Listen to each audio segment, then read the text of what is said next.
क्या आपने कभी सर दर्द, बुखार या शरीर के दर्द में पैरासीटामोल ली है?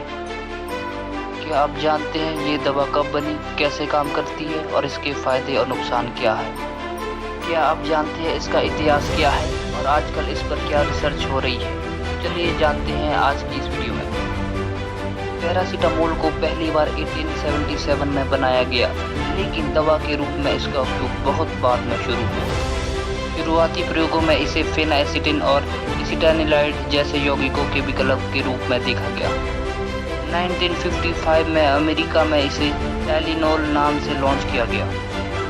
भारत में यह 1970 के दशक में आम उपयोग में आई और आज यह सबसे अधिक उपयोग में की जाने वाली दवाओं में से एक है। इंटरेस्टिंग फैक्ट यह है कि पैरासीटामोल को शुरू में कमज़ोर दवा माना गया था, लेकिन बाद में इसे सुरक्षा प्रोफाइल ने इसे हाउसहोल्ड नेम बना दिया। अब हम बात करते हैं फार्माकोलॉजी ऑफ पैरासीटामोल कि यह शरीर पर कैसे काम करती है। पैरासीटामोल मुख्य रूप से सेंट्रल नर्वस सिस्टम CNS में काम करती है। यह कॉक्स एंजाइम साइक्लोऑक्सीजिनेज को सिलेक्टिवली इनहिबिट करता है, खासकर दिमाग में। इससे प्रोस्टाग्लैंडिन का उत्पादन कम होता है, जो दर्द और बुखार का मुख्य कारण होते हैं। यह एनाल्जेसिक, दर्द निवारक और एंटीपायरेटिक्स बुखार कम करने वाली दवा है। यह एंटी इंफ्लेमेटरी प्रभाव नहीं रखती, इसीलिए यह NSAIDs non steroidal anti inflammatory drugs की तरह सूजन पर असर नहीं डालती है। आमतौर पर यह 30 मिनट में असर दिखाना शुरू कर देती है और असर 4 से 6 घंटे तक बना रहता है। अगर इसके मेटाबॉलिज्म की बात करें तो यह यकृत लीवर में मेटाबोलाइज होती है। CYP450 एंजाइम के जरिए एक टॉक्सिक मेटाबोलाइट बनता है जिसका नाम है NAPQI, N-एसिटाइल पैराबेंजोक्विनोन इमीन। सामान्य डोज में यह न्यूट्रलाइज हो जाता है, लेकिन ओवरडोज में यही लीवर डैमेज का कारण बन जाता है। इसके लिए हमें एंटीडोट N-एसिटाइलसिस्टीन देना पड़ता है।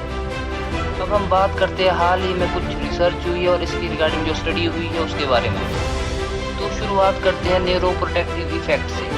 कुछ रिसर्च में देखा गया है कि पैरासीटामोल का हल्का असर मूड और सेरोटोनिन पाथवे पर भी होता है। इससे यह भविष्य में हल्की डिप्रेशन या एंजाइटी के इलाज में मददगार हो सकती है, लेकिन अभी इसकी कोई पुष्टि नहीं हुई है। इसके अलावा कोविड के दौरान हल्के बुखार और दर्द में पैरासीटामोल को प्राथमिक दवा माना गया। यह नसेड्स से ज़्यादा सुरक्षित मानी गई क्योंकि यह इम्यून रिस्पॉन्स को प्रभावित नहीं करती है। इसके साथ साथ लिवर सेफ्टी पर शोध।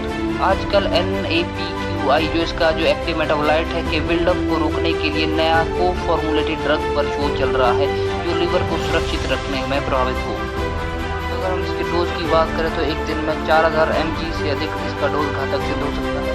शराब पीने वाले लोग या लीवर की बीमारी वाले लोग डॉक्टर से पूछकर ही इसका सेवन करें।